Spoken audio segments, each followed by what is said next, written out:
Welcome to the Real Flat Earth Friday on July 4th. How are you doing this evening, brother? I'm pretty good. It's been a while. Shout out to everybody that's tuning in here live and everybody that's watching this in the future. Thanks for clicking on this podcast.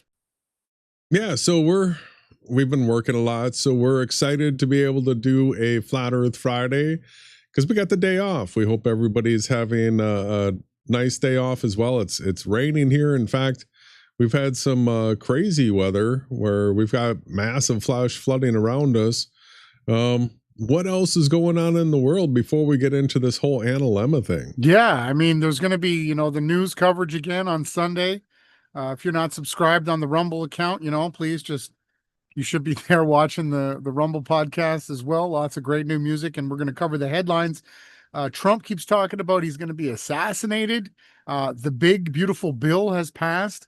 And with that, we see the erosion of freedom, the implementation of the digital mark of the you-know-what, and the complete kickoff, very well looks like, to the Great Tribulation. That sounds exciting to me. I was hoping with all the predictive programming for July 4th and the assassination and stuff that we would get a big headline like that today, but it looks like we might have to wait a little bit longer. Maybe the 11th. We're hoping for something in before the fall. And so this is the big kickoff to summer for most people. And we're going to be doing how the Analemma proves that heliocentrism is absolutely impossible. And we're going to also be showing how it does not work with the Freemason New World Order pressurized PIZZADOME, the one that got debunked in Antarctica December of 2024. And we will be showing how it works perfectly with the stereographic biblical virtual reality.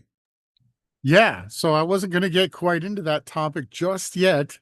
I wanted to do a little back and forth, basically about what's going on in the flat Earth community right now. What have you seen, Jason? What do you want to comment first on?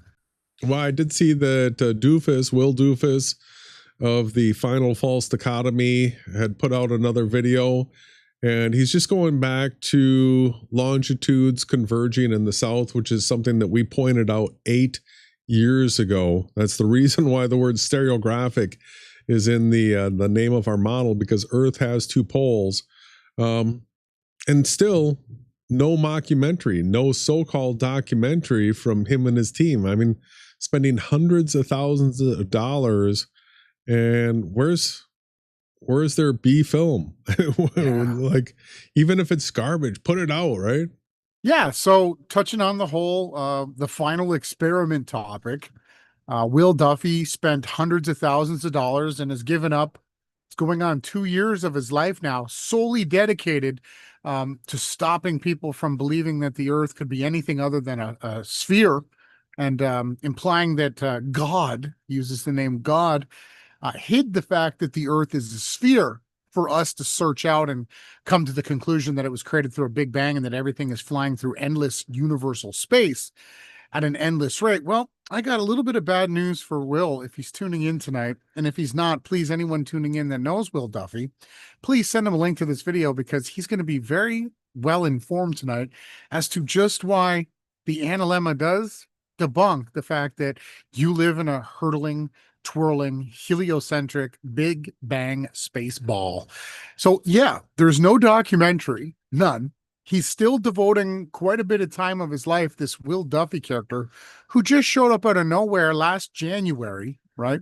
He's still devoting a very significant amount of time to supposedly debunking the straw man pressurized PIZZADOME, which Jason and I debunked over 7 years ago. This is why Jason and I podcast together, because we were both debunking the fact that we didn't live on a pressurized PIZZADOME. So here's Will, still set up the straw man, still today. He spent hundreds of thousands of dollars, flew down a Hollywood producer to film, photographer producer to film and create a mockumentary. Well, I believe this time they're going to try to make it all friendly because the mockumentary thing didn't work as well as they wanted. Mark Sargent ran the behind the curve scam. I believe, Jason, you ended up getting in that. Well, letting everybody know that when you choose the truth, it generally separates you from those that want to believe in lies. You were in that mockumentary. So now we're awaiting. It's what is it? We're going to be going on a year now. Before people know it, we're already halfway through the year of 2025. We're in the 27th Gregorian Satanic calendar week. We're going to be rounding, headed into the fall soon. I know I'm getting a little carried away. We still have a wonderful summer to enjoy. Hopefully everybody's enjoying it. There's no mockumentary. There's no documentary. This Will Duffy produced, Jeranism starred in. They hired all the best Glober shills, Dave McKeegan and MC Toon and Creaky. No, not Creaky. What's the little short guy's name? From Australia. He was really little, really little. He could be smaller than Brian Staveley. Critical Think. Critical Think. You got it. So they went to Antarctica and they filmed the sun, measured the Earth flat, confirmed our stereographic biblical virtual reality that the luminaries circle around the observer based on latitude, right? They proved all that, and we're just waiting for the high-res documentary with all the footage to come out, and we've seen nothing. So, what are your final thoughts before I switch to the next topic? What do you have to say to Will? Release the documentary. And I just want to just mention that, I mean, their goal to kill flat Earth almost worked. The thing is we're flat earthers because we know that it's a stereographic virtual reality, and we're never going to quit. So we're in interesting times now where content creators, where you're going to be able to get some flat Earth, that's almost gone. A number of the big names defected to the SPACEBALL side. A number of the other channels have completely stopped doing content. And yeah, you got people like Jaron that are actively just going against flat Earth on a regular basis. So well, he was always against flat Earth, but continue. Yeah, so the only people that I think you're really going to get flat Earth from is maybe like us and Nathan Oakley. And we tune and listen to him, but he's such a broken record when it comes to measuring Earth flat. And so he showed up in Will Duffy's recent video. And it's just become one of those overused terms that there's no substance backing it up. They just say Earth's measured flat, and over again. And it's really an empty thing to be saying unless if you actually show people how those measurements are achieved. And that's what we're going to be doing with models. We're going to be showing people measurements to the 100th of a degree per second.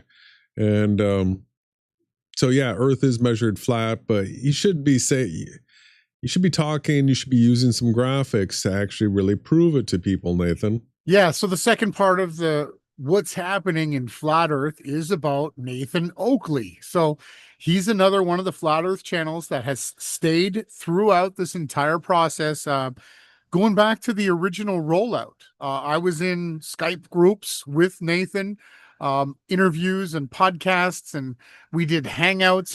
It was Nathan, David Weiss, myself, John Laban. We're going way back. Matrix Decode. This was before Patricia Steer. Mark Sargent and Eric Dubay, and my perspective, and a few other channels were the only ones that were making content. Nathan has given up the pressurized PIZZADOME to a degree. He still shows shades of still promoting the false dichotomy, still saying things like, if you serve me a filet mignon and then ask me if I believe in cows, he still says, I don't need to see the cow to believe that he's eating a filet mignon or a steak from that cow. And he's using that to try to suppose that there's a barrier, some sort of a dome, which we've been screaming from the hilltops for 8 years, that the dome transliteration from the Bible was incorrectly added by Freemasons, when it actually means vast expanse, the heavens, the sky, that which the birds, the sun, the moon, and the luminaries travel throughout. And we get the waters above, which is the clouds of rain that just absolutely dumped down on here in Texas, flooding and killing people. And they then become the waters below when they sink down below what we call sea level. And it's great, Jason, that you brought up that he constantly uses the information that we've been showing people for 8 years now, that to measure anything in this reality, you need to start from a flat stationary plane. Then what you do is you start to angle up and measure your altitude and elevations above that said flat plane. We're going to be getting into modeling and diagrams later, showing that. He's got a book coming out, Nathan Oakley, which we're excited about reading and having him on the channel to go over these things. Now, he's got a lot of answers. Nathan can throw out reasons for this, reasons for that. He is well versed in debate tactics, and for the most part, Nathan does do a pretty good job defending flat Earth. Like you said, it's a bit of a broken record. He's a little bit, over the top, screamy, yelly, but some people really enjoy that. So I am looking forward to the book. I am looking forward to him coming on the podcast. So that's part 2. Part 3 of Flat Earth is, where are the Flat Earth content creators? So Fartzoid, or now he's Fartality, Jesus saves. He's not doing any content really anymore. I don't see. Well, he is doing stuff, but it's all trying to promote the Trinity now. That's after you went on there and mentioned how there was no Trinity. He shifted full gears where he's not even concerned about promoting the fake flat Earth anymore. He's more concerned about promoting the fake Trinity doctrine. That's crazy. He'll say there's a Trinity, but it's 3 different people. They're not the same, right? When the Trinity doctrine says that they're all one, they're the same, right? They take another bad transliteration. Again, everything that you see has been thrown up in the air, mixed around, and then thrown back out. And what we're seeing all across social media, again, if you've somehow found this podcast, you are in a very special select group, what we call the most censored sandbox in the world. But Jason, we literally created the sandbox. We created barriers. We literally created firmaments in between us and lies and disinformation. And you're not going to get that from anyone else on the internet, because everybody just cares about popularity, clicks, and views. Whereas Jason and I care about content, quality, and truthful information. And I'm really excited tonight. So, getting into the whole topic of the Analemma, if we could now, I'd like to switch gears, Jason. Is that all right with you? Sure. So my first thoughts of the Analemma, because once this intro section is over, Jason's going to be conducting most of the podcast. Thank you, as the teacher that he is.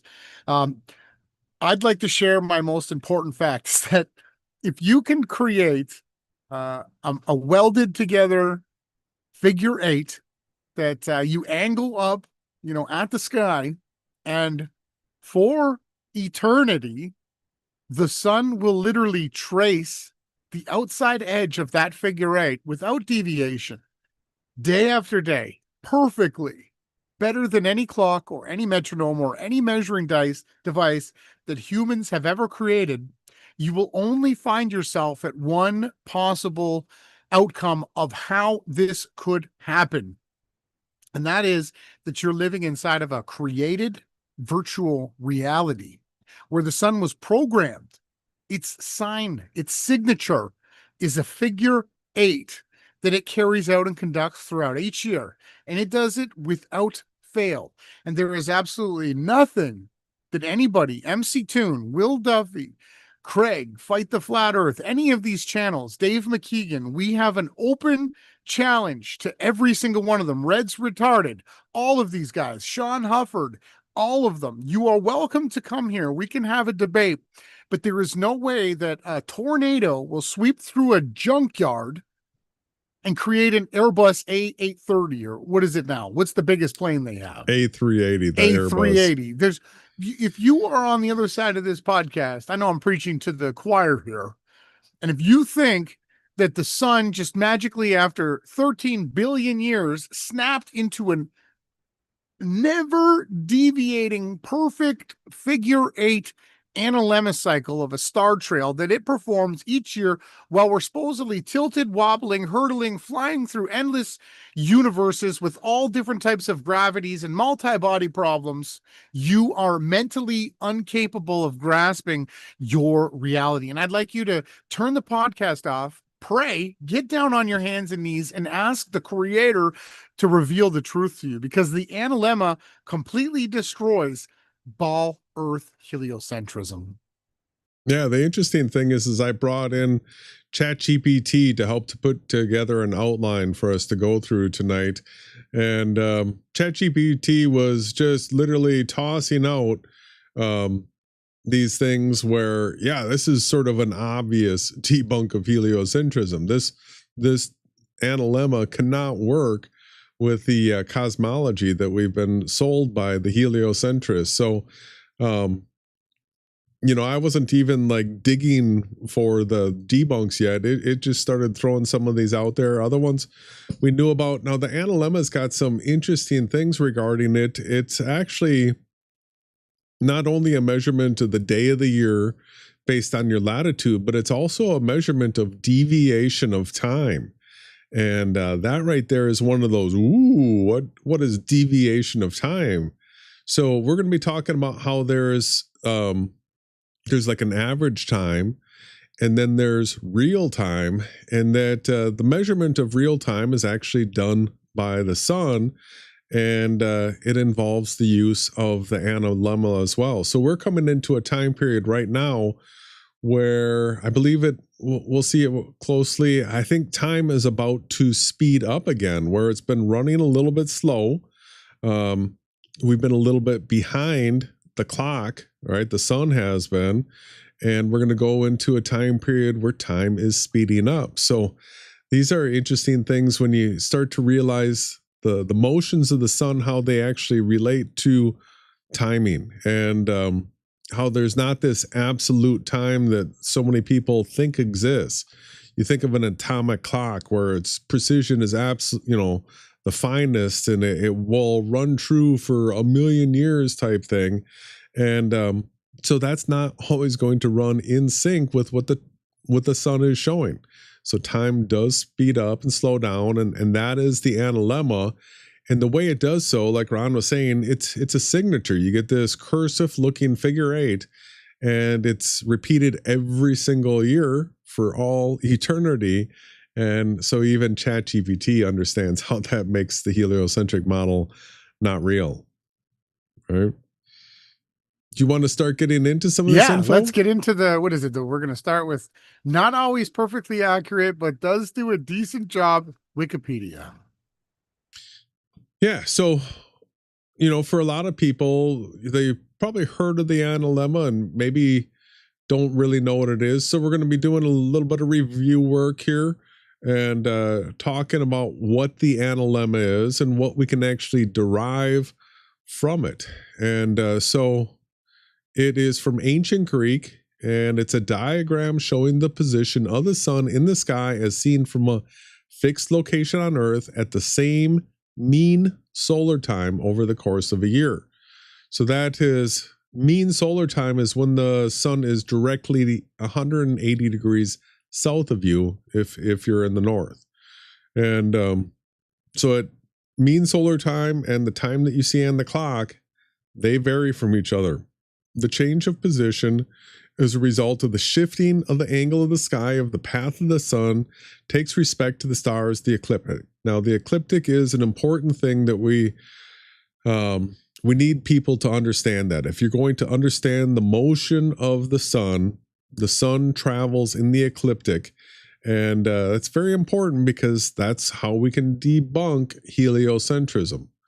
The diagram resembles a figure 8. Globes of the Earth often display an analemma as a two-dimensional figure of equation of time. So that's being sun fast versus declination of the sun. I got an issue a little bit with the language here. So when you actually see a sphere or a globe prop where they have the analemma pasted on the side of it, the problem is that it's not equal. Right? Mm-hmm. You would expect in a perfectly symmetric reality, when you have two hemispheres glued together, that you'd have a perfect figure 8 with the Earth tilted while it wobbles and spins around the sun. But that's not what we actually have.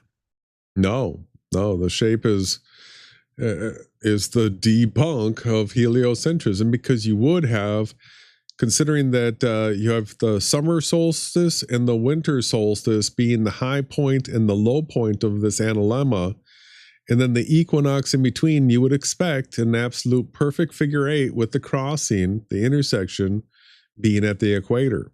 Now, that's when they bring in this equation of time, because they're going to say that Earth has an elliptical orbit in which it travels around the sun. We're going to be showing that there is an elliptical orbit that the sun takes as it travels around the observer. Yeah, well, I'd like to bring up the most important piece of evidence here that we've all witnessed, that's verifiable, that's retestable, that's actually can be done by anybody at any age as long as you're able to see. And that is that the sun is what is measured moving, right? There's never been an Earth moving measurement ever, but we do measure the sun moving. So everything that the sphere proponents, the ball earthers, have concocted has been a twisting, inverting of the actual reality. They'll tell you that the Earth travels at an ellipsoid around the sun, but it's the sun that's traveling around the observer in said shape. All right, so the north-south component of the analemma results from the change in the sun's declination due to the tilt of Earth's axis of rotation as it orbits the sun. So that should say that due to the sun's tilt, an actual axial rotation around the observer, this is what creates the analemma. Yeah, so let's show everybody what the actual tilt is created by. So this red line in this diagram here, this shows the path of the sun on a specific day. So here it is on September 9th. As I adjust this, that red line, that is the ecliptic right there that the sun travels around. If we change the time here, the sun's going to go around like this. Now, I want to show everybody. So here we are. We're in the west looking east. North is to our left over here.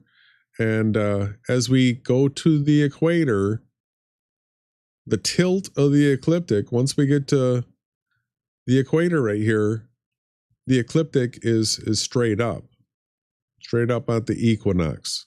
And so this is what is being talked about here, the declination due to the tilt. So by bringing this all the way out to the summer solstice, June 21st, like this, you can see here at the equator that the sun is rising from 23.5 degrees north of east, and it's setting 23.5 degrees to the north of west. So that it's not really a tilt here, because it's still totally vertical, still straight up, right? But what we can measure is the degrees north and south of the equator equals the said supposed tilt. Yeah, and so if we take this out here to the winter solstice, right, the farthest it goes to the south, you can still see that at the equator, this is a vertical path here, but it's rising from 23.5 degrees south of east and setting 23.5 degrees south of west. So there's the 23.5 degrees. Now, as you change latitude, you can see how that tilt takes place. And this is all in the observer's circle of sight. And go ahead. The key point here to make is that if we were on a sphere changing latitudes, you'd actually have to subtract or add the curvature value to your baseline measurement when calculating elevations above sea level, which we absolutely don't. And that's why we're showing you that it's the sun's path that tilts around the observer and not some wobbling, spinning sphere that's never been measured ever in reality. Yeah, so this is one of the best ways to actually see the analemma right here, is at the equator. And so if we go to a time early in the morning here, and we start changing the day of the year, you can see that we haven't changed our location, we haven't changed our time, but the position in the sky where the sun is, elevation wise and azimuth wise. So the azimuth is telling you the day of the year, but you can see that at this point the sun is already up already at this time of the year, and the sun's barely up at this time of the year. And so that right there is seeing the analemma on its side at the equator. So it is tracing out at the horizon. Yeah, it is tracing out. I know it's in the live stream, it's a little bit hard to see here. So but in that yellow area, there is the shape of the figure 8 made by the path of the sun. Yeah, so you got the 6 gates there that the sun rises from and sets into on both sides of the circle of sight, which is documented in the book of Enoch. And what we're getting now is a further measurement that the book of Enoch didn't give us. He didn't have obviously the modeling to show us. As you can see here, the sun reaches a high point above the horizon. These are measurements of the sun's position at the same time of day, but you're seeing that the sun is in a different position. So if we're keeping time by the sun, we're going to have a different time of day. It can seem complicated for people that are beginners here and that haven't been studying this, but I want you to know, everybody that's tuning in, that this is very understandable. It's not complicated. The sun moves back and forth, as you can see Jason moving it here, and its path alters and its speed alters, and it moves in 3 directions. You have east and west, which is the rise to set. You have the north to south, which is delineated by the 6 gates. You can see it traveling right now north, past east. Now you're to the north. And then what we have is the amount of time that it takes to circle the observer as your 3rd movement. And when you combine these 3 simple measurements, you end up with the analemma. And that's all that the analemma is. It does not need to be complicated any more than that. Yeah, so let's... And all questions... Go ahead. Put all your questions in the chat. Anyone that's tuned in, after Jason gets through this teaching here, I would like to answer any of your questions. I want to make sure that everybody understands exactly what the analemma is and how it's working. Please stay with us. Yeah, so description. An analemma can be traced by plotting the position of the sun as viewed from a fixed position on Earth at the same clock time every day for an entire year, or by plotting a graph of the sun's declination against the equation of time. We're going to be getting to that. So some of this, not important. Down here. So this is what they show you on a globe. We'll look at this in closer detail. This is a graph that has a little bit better detail, but there's still better graphs than this. And then there's this. And this is something that we really got to stop and think about here for a little bit. It says the analemma cutout of this sundial causes the edge of the shadow to fall on the true time. All right, what do you think about that, brother? Well, if you draw your cursor around the cutout section of that piece of steel there. So again, what you do here is you align the device to Polaris in the north and to Sigma Octantis on the bottom side of the map.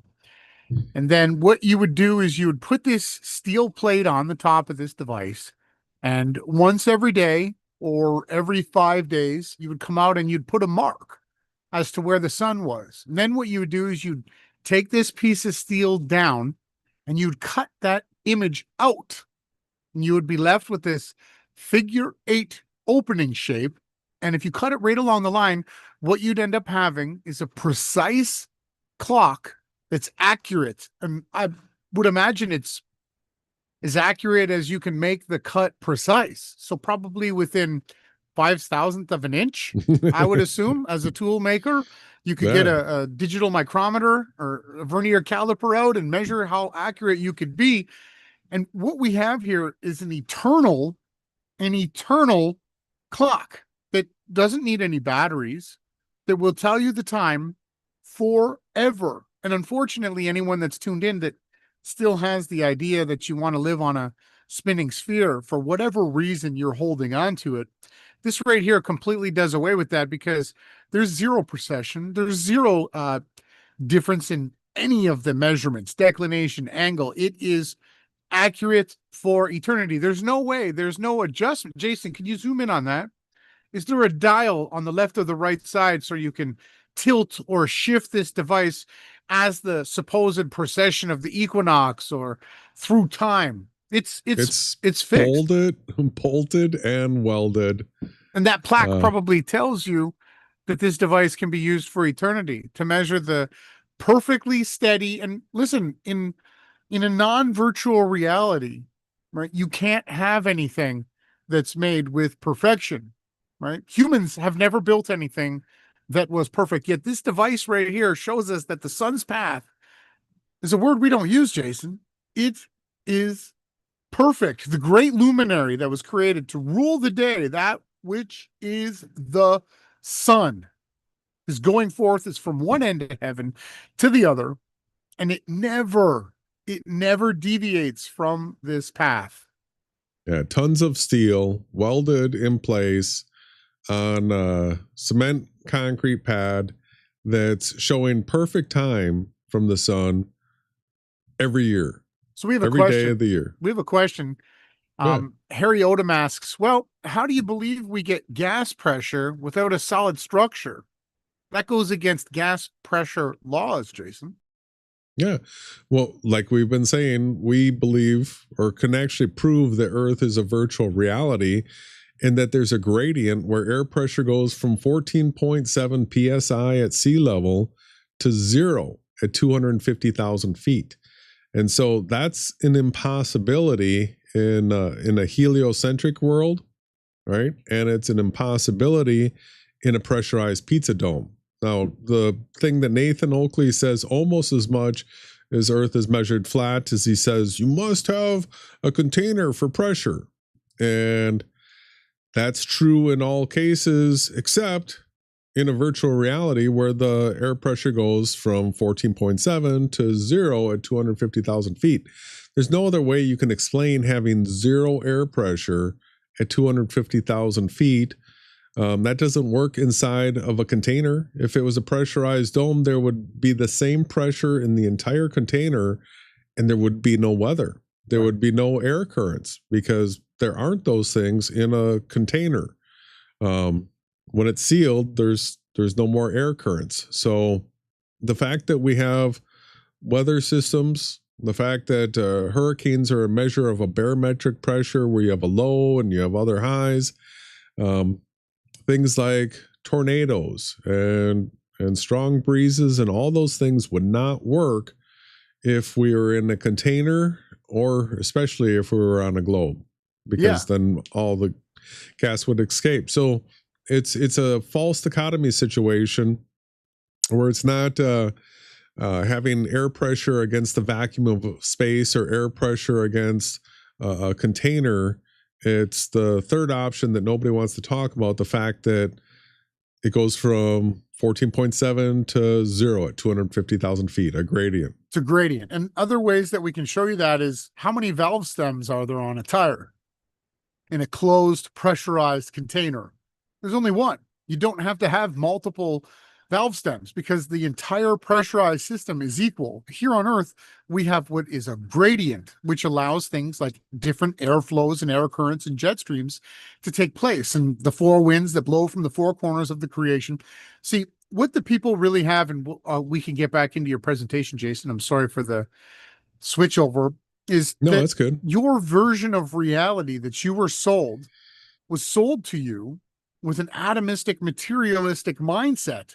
So even if you wander outside of the cage, which is sphere, ball, Earth, heliocentrism, you still get locked into a physical, atomistic pressurized pizza dome, where we're breaking through and showing you that your reality is actually a supernatural biblical virtual one, where things are coded and created like clouds behind the sun and the moon and rainbows and in front of, right? There are multiple ways that we can show you the sun literally rising up out of the earth with trees and hills behind the sun, where the sun rises up within your horizon from an airplane. We're breaking down the actual quote unquote physicality of this realm. And that's why we are the most censored podcast on the internet right now.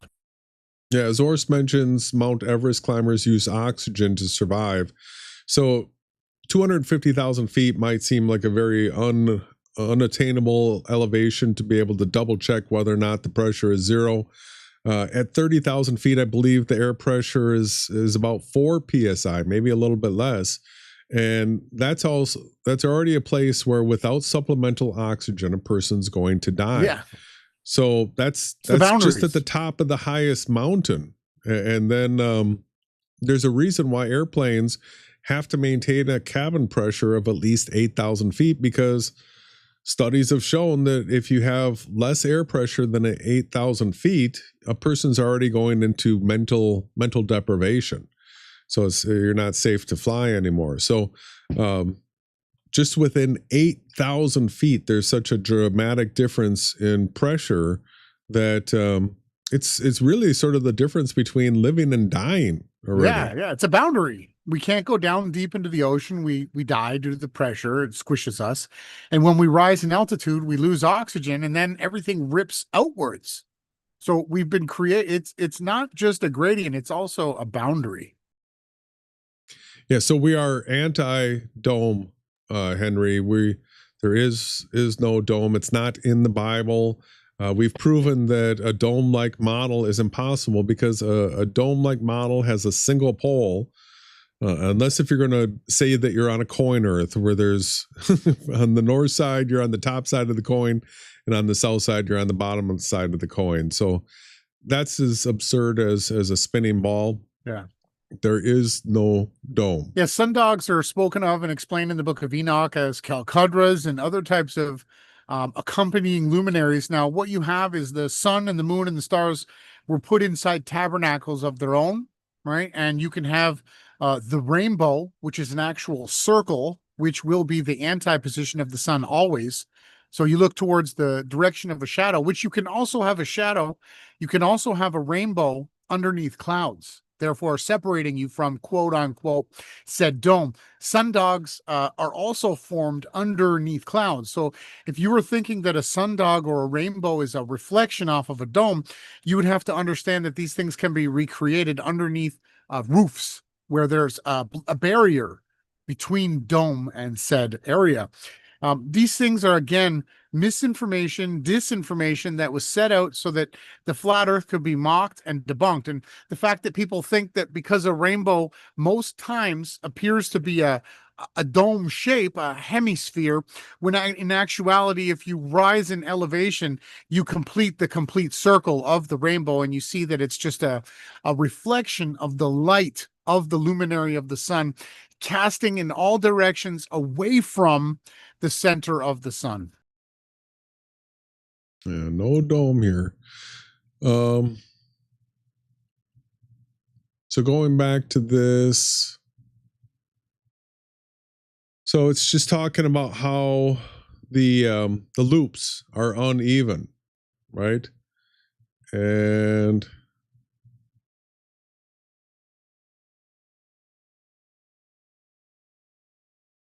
let's see here.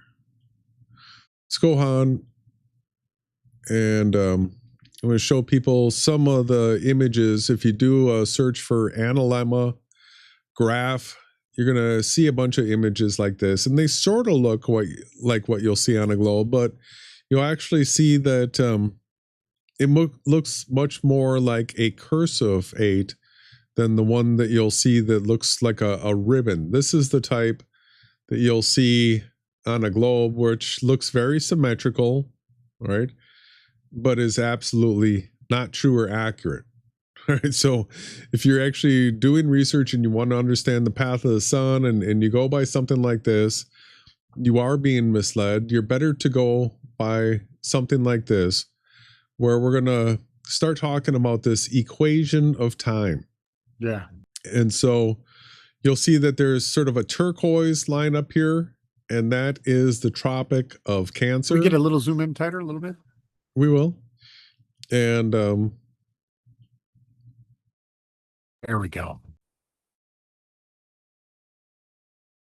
And then there is a turquoise line down here. That's the Tropic of Capricorn. And you'll see that line is right at 23.5 degrees north and south latitude. So this is measuring how the sun throughout the year gets to its highest elevation and to its lowest elevation. Right? Because remember, this is like if you were to take a picture of the sun at the exact same time of day, every day of the year at the same location, this is the path that's going to be, you're going to receive, and it gives you the dates as well. Now, this center line here on equation of time, we get a 0. And then to the right here, we've got, you can see that it goes out to this width right here. So the sun can slow down 14 minutes throughout the year. And on this side, you can see that the widest it gets here is it looks like maybe about 17 minutes that it can speed up. So this is where the wobble of the 8 comes in, is that it's not equal as much as that it slows down as it does speed up, and it's not centered to like a, so the 0 line here would be 180 degrees south side into the sun, like a solar noon, and the intersection of where these figure 8s cross is way north of the equator. All right, so this is massive here. The fact that this intersection is lopsided, where we've got it's the at smaller September north. 1st too. The cross point happens to be your birthday too. Check that out. And I was born on the 8th day of the 8th month of 1980. Those are crazy synchronicities here. And I just want to cut in and say, how amazing is it? You know what we constantly hear on the internet is that people feel like, oh, the days are speeding up, or you'll get people that'll say, oh, the days, they feel like they're going so slow. Well, Jason is literally showing you how the fabric of our reality, that which keeps time, speeds up and slows down. Please, I would like you to take some notes and make sure you jot that down into your intellect. Yeah, so try to simplify this for everybody. This 0 right here would be like a metronome set to 60 hertz, exactly in tune, where it is keeping atomic time, right? It is precision. Tick, tick, tick, tick, wrong tick. choice of words. There's no such I know, thing. but people believe in atomic solar clocks. time, the great sun, the luminary.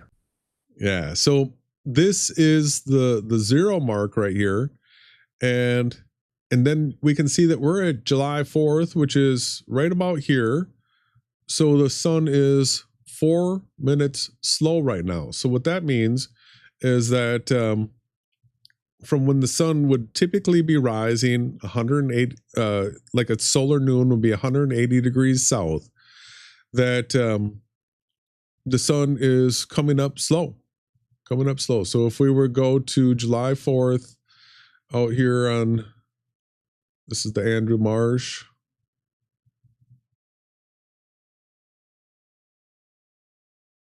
So what's happening here is the sun is coming up slower, all right, then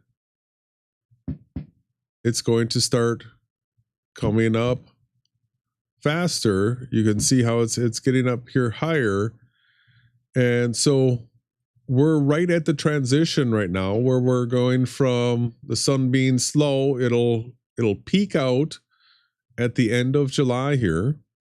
All right, and then it'll start coming back to being in sync. After September 1st, it's going to speed up again, right? Yeah, and then the sun will be fast all the way from then all the way through the fall here to the winter solstice, and then it'll begin slowing down again. And it goes into its slowest time period. Out here you can see around February 10th. And then from this point here, it begins speeding up again through spring. And then once it gets into April, it begins to slow down in May again, speed up in June, slow down in July, speed up in August, and it continually does this path for both. I mean, this is the path for the north and the south every single year. Yeah, so what we generally know as humans, what we've learned is the circadian rhythm. So when we follow the path of the sun, when we rise and sleep, it's generally the best possible way for us to live. Same with all plants, all sea life, and all animals. So what we're showing is a more fine-tuned yearly circadian rhythm. It's fascinating. And I just really want to drill in and have people understand the sun's speed changes.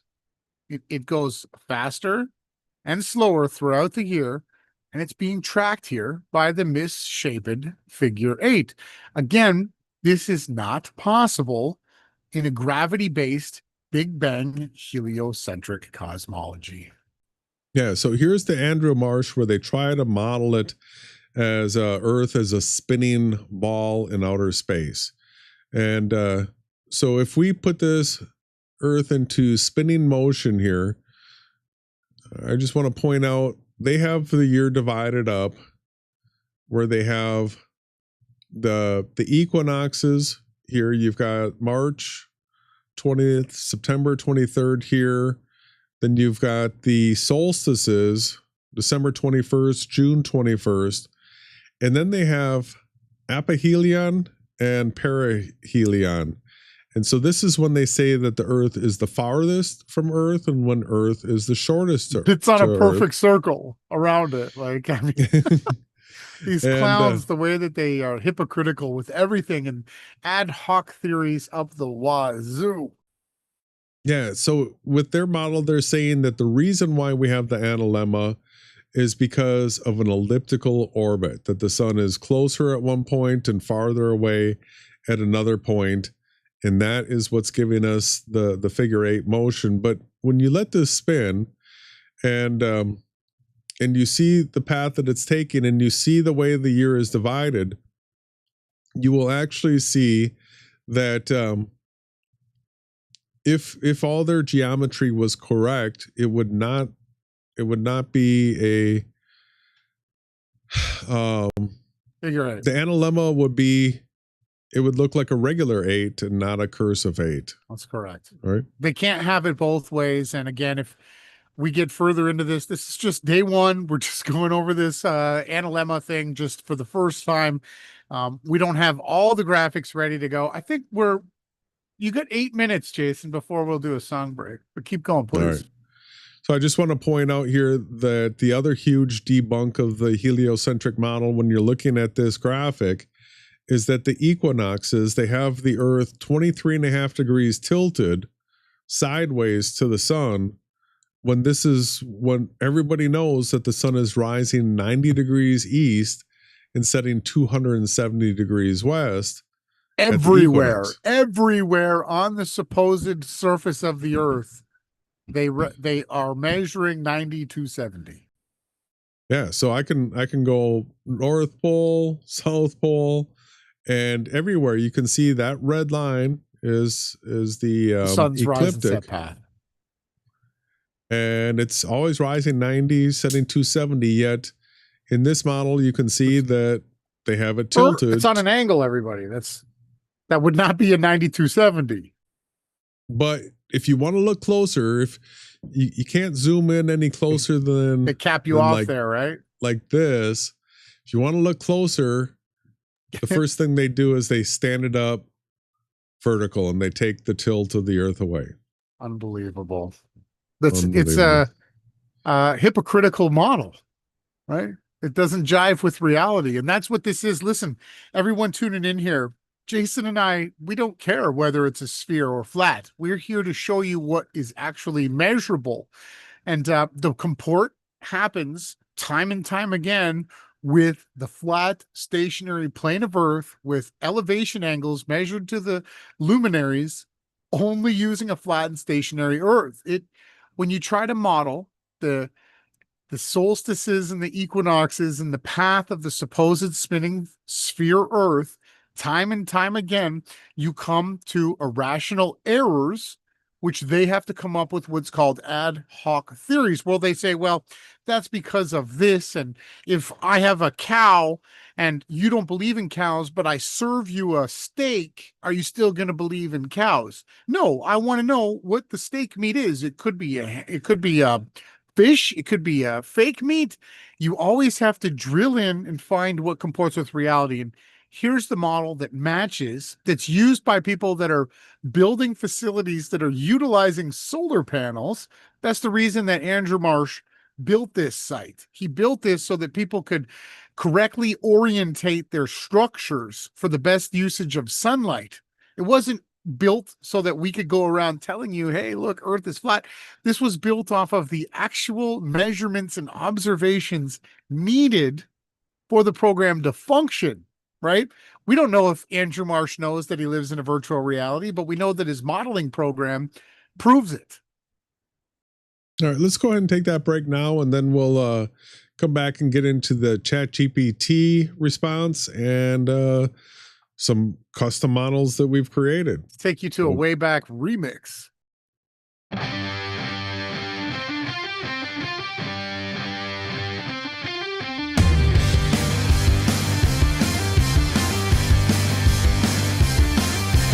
Finish with my woman, 'cause she couldn't help me with my mind.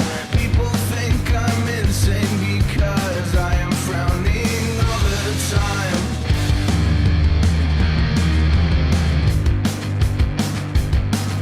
All day long I think of things, but nothing seems to satisfy.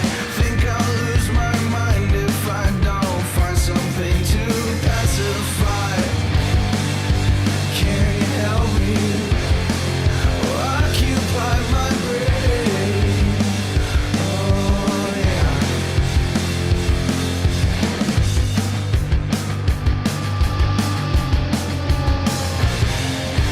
I need someone to show me the things in life that I can't find. I can't see the things that make true happiness. I must be blind.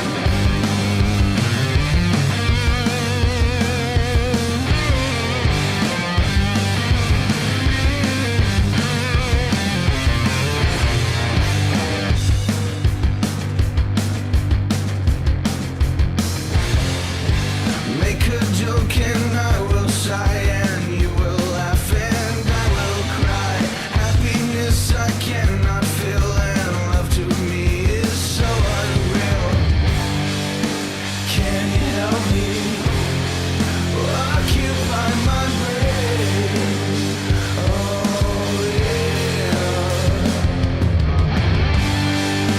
Can you help me? Occupy my brain.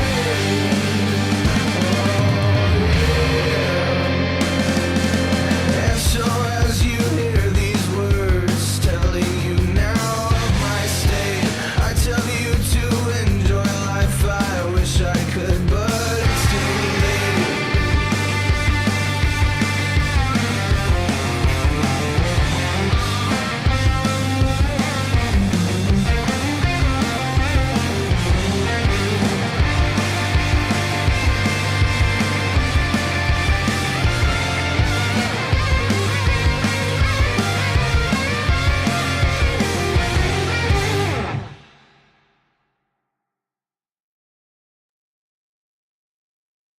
Who liked that remix? And we're back. And again, that's a cover. I misspoke again.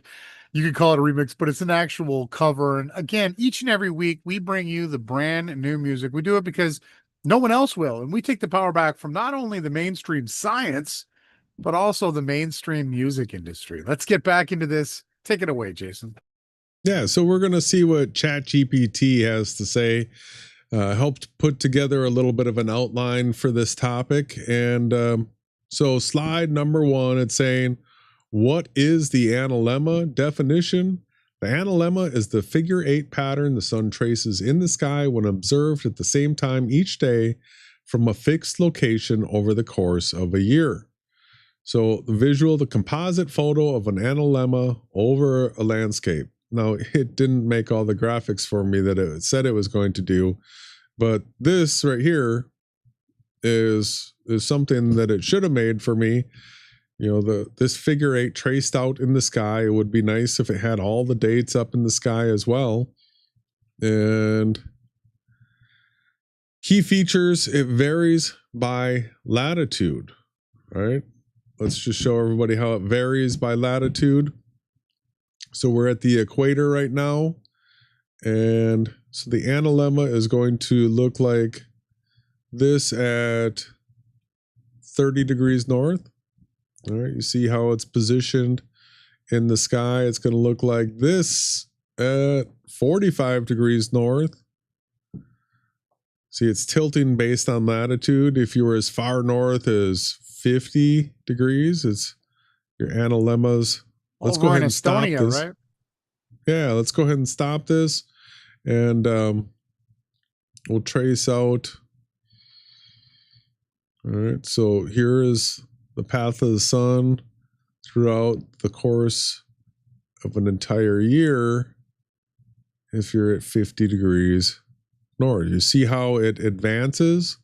It goes forward and then it comes backwards, and it's not even. It doesn't intersect at the equator, which is, if we're going back and forth from, in its 23.5 degree wobble, it would intersect at the equator at the equinoxes. Perfectly. Yeah. But it does not. So, yeah. So what they're saying is that this is due to an elliptical orbit, and we'll get to that.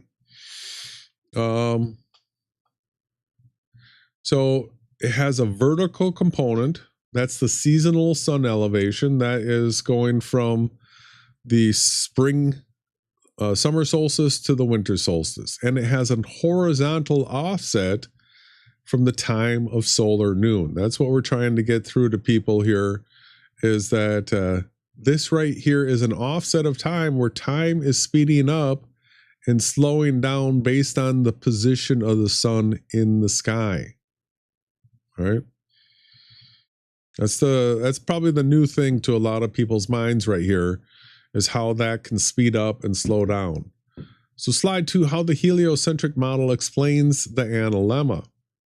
Main claims: Earth is tilted at 23.44 degrees on its axis. Earth travels in an elliptical orbit. And so elliptical means that it's closer at one point and then farther away at another. The other way to understand that is it's not a perfect circle. It's more of an oval. Yeah. People that know mechanics will understand camshafts when they rotate, because it's not on center, how one part will be farther away from the center and then it'll be closer to the center because it's an elliptical path. The combination of these two effects creates vertical elongation, the axial tilt, that means getting higher in the sky, getting lower in the sky, and then the horizontal asymmetry, which is the orbital speed variation. Once again, that's how far forward or back it is of the mean time. Didn't give me the visual for it. Slide 3, problems with the heliocentric explanation. All right. Issue number 1, Earth moves 66.6 thousand miles per hour orbitally, 1,000 miles per hour rotationally, yet the sun returns to the near identical positions annually. And what we've seen through the use of things like a sundial with an analemma cutout is that it follows this path exactly every single year. Everybody, That doesn't change. So that's issue number one. It says issue number two, the spiral model of heliocentrism, that's the 514,000 mile per hour solar system motion, should cause long-term drift in analemma position. Again, long-term drift. So that measuring device that Jason showed you on Wikipedia, you would need to be able to adjust it. That thing is poured in concrete and it is welded, fastened. It is immovable. Yeah, because there's just a few motions to the sun, and well, we'll bring up that model in just a second. Issue 3, the figure 8 symmetry is too tidy without precise alignment and timing. What does that mean to you? So there's no way that you could have a Big Bang cosmological accident that would end up creating such perfection through the sun's movement through the sky. It would be randomized. You would have different length years, different length days, depending on the position and the motion of the sun and the rest of the quote unquote solar system. Instead of having this exact path every single year. Constant and precise. So the spiral path of Earth through space versus a stationary analemma. Slide 4, flat Earth dome model explanation. This is talking about the pressurized PIZZADOME, y'all. The model claimed the sun orbits in a circle above a flat plane centered on the North Pole. Expected results? Sun paths would vary in circle size, not produce a figure 8. It would be an arc around you. The analemma would be difficult or impossible to replicate.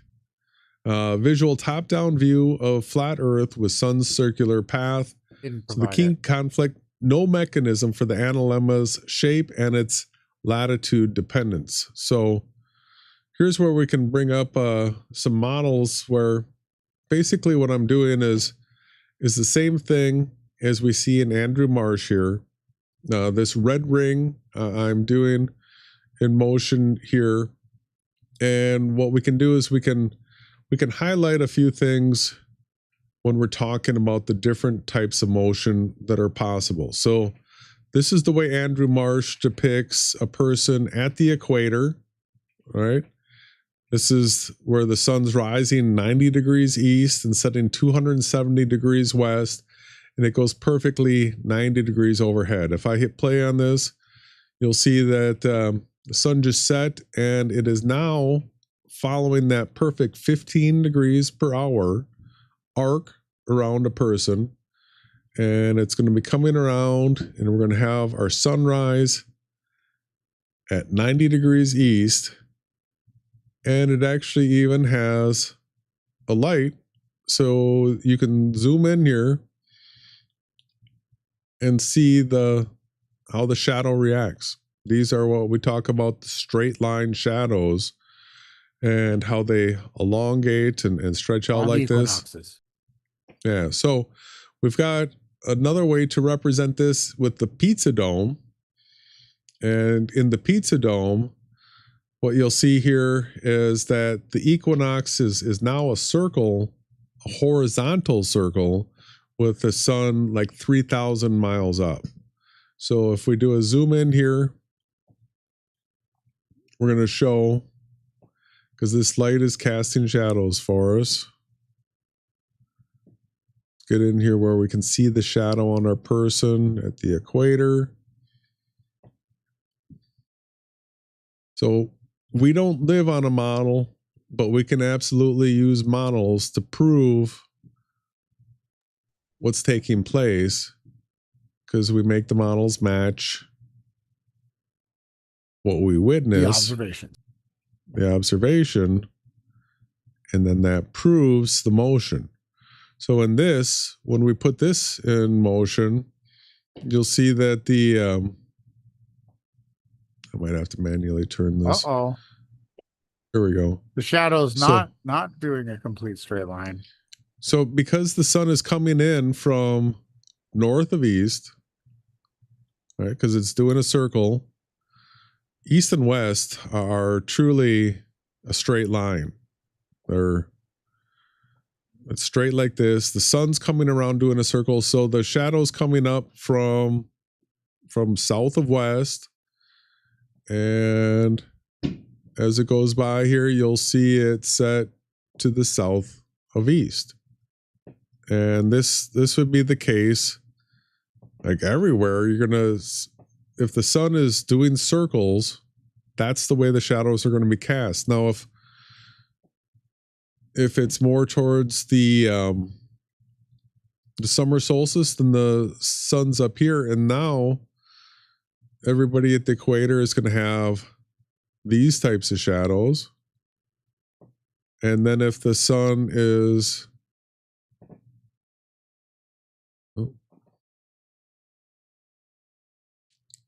at the Tropic of Capricorn. Yeah, that's not measurable like this. All right, then we're going to have these types of shadows like this. All right, and this, so the shadows prove motion of the sun. And so it's very easy for ChatGPT to say, yeah, this is completely falsified. This idea of a motion of the sun doing horizontal circles like this. That's just out the door. And so the motion of the sun in this could not produce a figure eight in the sky. Unfortunately for the pressurized pizza domers. No, and it's absolutely not the path that it would be taking. So let's go back here to the latitude puzzle. The analemma appears differently at different latitudes, tilted left or right, larger or smaller. The globe model predicts this change due to tilt and observer angle. Flat Earth struggles to replicate such variance naturally, so they didn't produce the visual here. The third option, a virtual reality sky. So proposal, the analemma is best explained as a product of a sky projection in a virtual reality construct.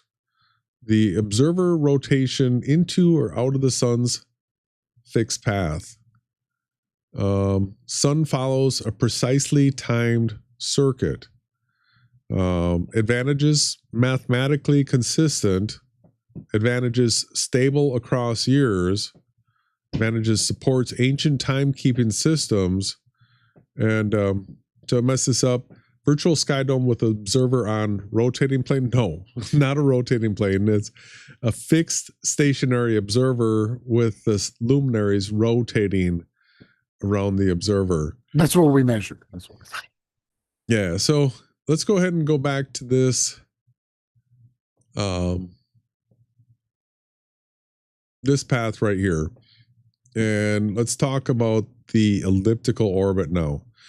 So what I've got here is a circle where the sun's rotating around. I've got this line so that our axis, the point that we're rotating around, is right here at the feet of this observer. So if I hit play on this, I've got, I'll make this a little bigger.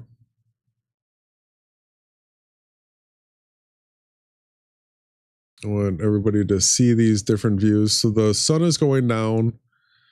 It's going to set into the plane right in a person's circle of sight. Right. If it's not in your circle of sight, you can't see it. And it's going to come back around. It's doing its constant 15 degrees per hour path here. It's going to come up out of the plane. And if this is the way our world was constructed, the analemma wouldn't look like a figure eight. All right, because this right here, as the seasons change, let me go ahead and show you. I'll help give you a little bit more context for this. I'm going to put up the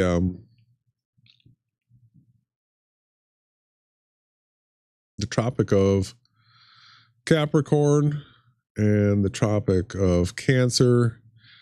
Show you that this right here is the farthest that the sun can travel to the north like this, and the farthest it can travel to the south like this. So just like we were looking at in the Andrew Marsh here, where we've got the farthest north it can go and the farthest south it can go. Now we've got highlighted our tropics here. And so I can show you that movement of the sun, leave right here. All right, so day by day, the sun is moving back and forth between the tropics like this, doing its constant motion. And then I can show the ecliptic tilt here. Not that one. Not that one, so it's got to be this one. No. All right, so ecliptic tilt. Now I can show everybody how this is the way the ecliptic tilts around an observer based on latitude here. So now that you're starting to get your position here is how the sun's rotating around each one of us. I want to show you that in order to get the elliptical path, what we've got to do is we have to offset the circle of the sun from the observer a little bit. So what we'll do is we'll go to our sun here and we're going to offset. We're just bringing this a little bit higher than the observer right here, or we could bring it lower than the observer. But now what you're going to have is you're going to have the sun be at its highest at a certain part of its rotation, and then it's going to be closer to the observer, right? Because the center is offset. So what we see in the difference of timing in the analemma here is really just sort of an offset of the observer as far as the way the sun's traveling around you, where it does get closer and it does get farther away. And we see the evidence of that in the different eclipses that we get, because we have annular eclipses and we have total solar eclipses. And in those situations, the reason why that's happening is because the sun is literally closer and farther away. And based on that, you'll either get a full or a total eclipse, or an annular where you get the ring of fire. So it's just it is an elliptical orbit, but the orbit is not the one where they You'll get the two sides of the false dichotomy. You'll get the pressurized PIZZADOME fake flat earthers will tell you that the sun and the moon are the exact same size. And then you'll get the ball earth guys, and they'll tell you, well, that's not true because you can see the outside of the sun when the moon's in front of it. Well, nobody's actually taking into account the distances that they are both traveling to and away from us. And these equations brought into the off-center rotation around the fixed observer point is what gives us the analemma shape. And then its movement throughout the year, north and south, also gives you how it's speeds up and slows down too. Yeah, so it is an elliptical path that the sun makes around the observer. There is a bit of an offset, and that is the reason why we do see the analemma.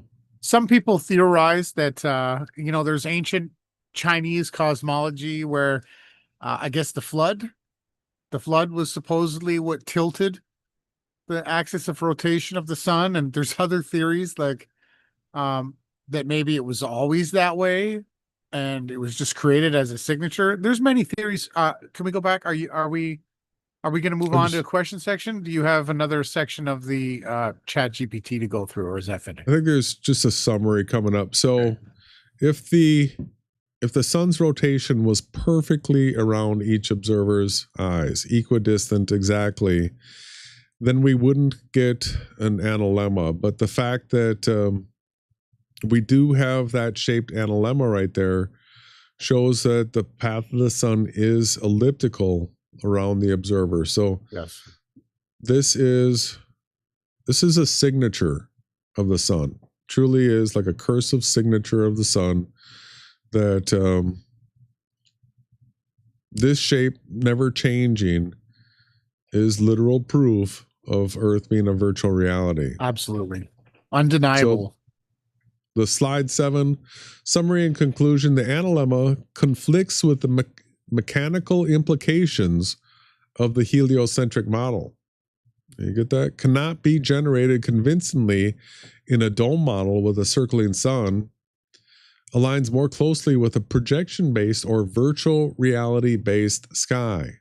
Final thought: is the analemma evidence of a sky machine, a celestial clock, or a higher order virtual reality? What do you think? It's obvious that it's a virtual reality. And I don't quite enjoy the specific language from the ChatGPT. We are not in any shape, way, or form suggesting that the sky is a projection.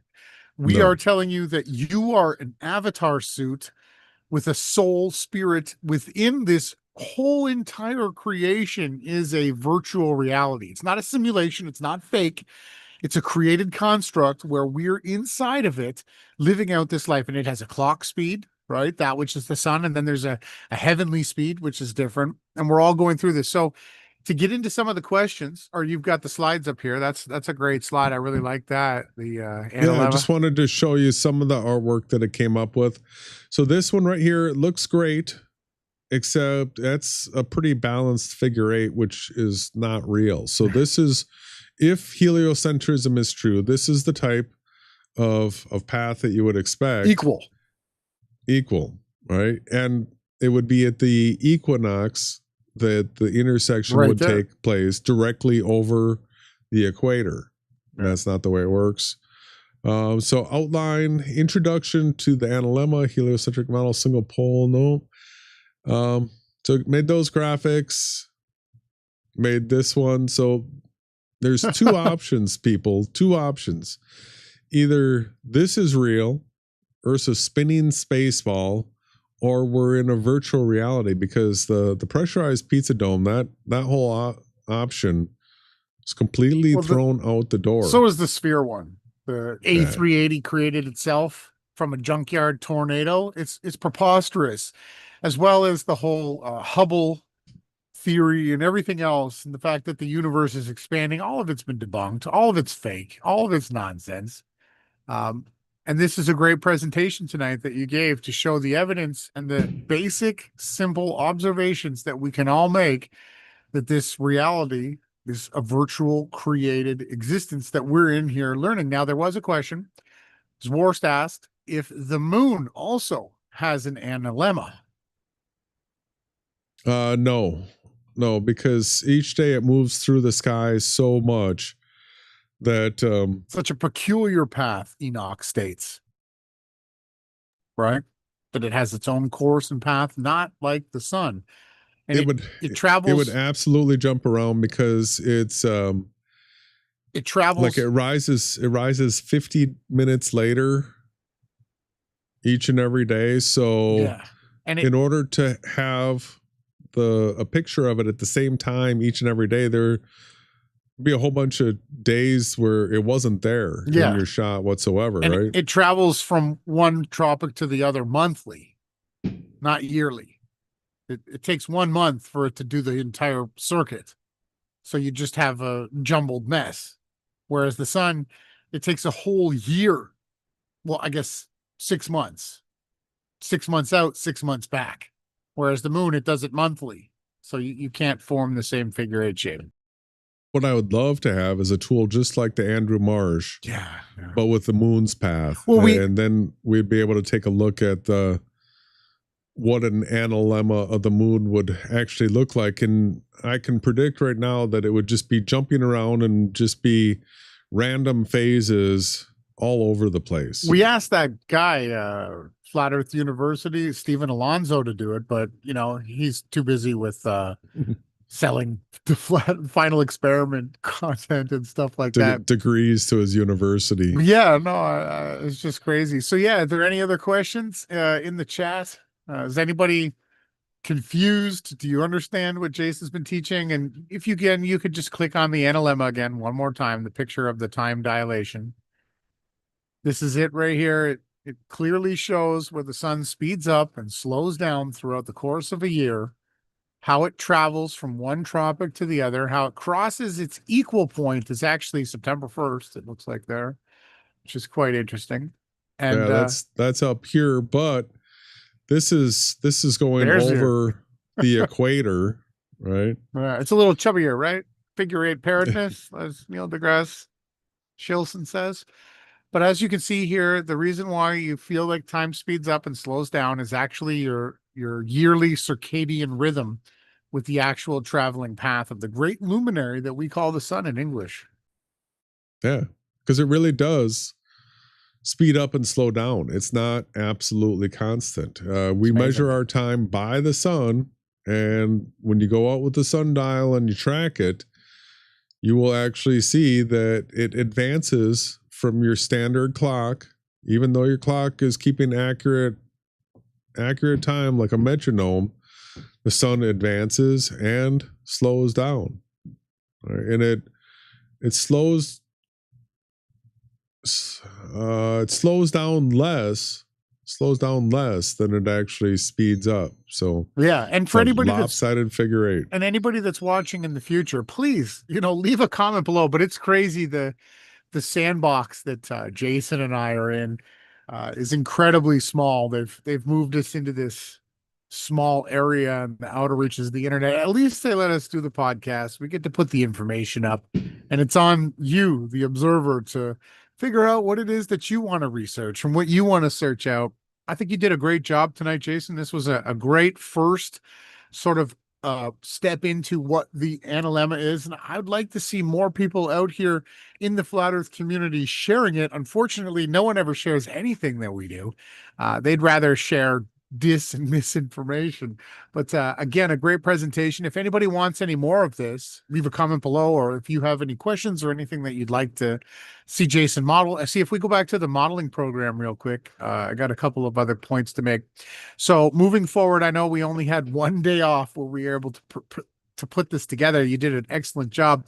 I would like to see the elongation of the actual circuit. So right now you've offset the center point, but you haven't turned that into an oval shape. So we're going to have to work a little bit with the graphics and see if we can actually make it do a little bit more than what we have here, as well as in the flat earth demonstration. The observer height needed to be taller to show the shadow better. Yeah, it was a little bit truncated, a little small, like the fake flat earthers' egos. So yeah, so if let's say this is a 6 foot tall person right here, and I move this center of rotation up, this yellow line here, this much, then you'll be able to see when we put this into motion. We'll back up a little bit, and you'll be able to see the elongation. So you'll have a point. It's flying here. It's going super fast. Super fast. It's going to be closer to the observer. All right, and then it'll have longer. So this is the type of motion that has to be taking place in order to have that analemma where the sun gets closer at a certain part of the year and farther away at another part of the year. Yet the entire time, if you are south of 66.5 degrees or you are north of 66.5 degrees, like north and south latitude, everywhere in between, what you're going to have is the sun rising from a plane and setting into a plane. That the only time you get away from that is with our ecliptic tilt here. All right, if you do go far enough, then all of a sudden you do get horizontal circles of the sun staying above the horizon and not going into the plane. Yeah, we can't get in too deep into that because then we'll start talking about the length of the shadows, because shadow length actually really matters. And again, proving that the luminary that we call the sun is actually super local and close, like way closer than anybody actually could have ever imagined. Again, Jason, great presentation tonight. I really think it's thorough and a great introduction. And I'd like to dig deeper and climb higher into the sky and get to understand these things better and more clear as we move forward. And thank you everyone for tuning in. Where's the only place people are going to get this content, brother? Only on the Yahweh Awake Souls News Networks.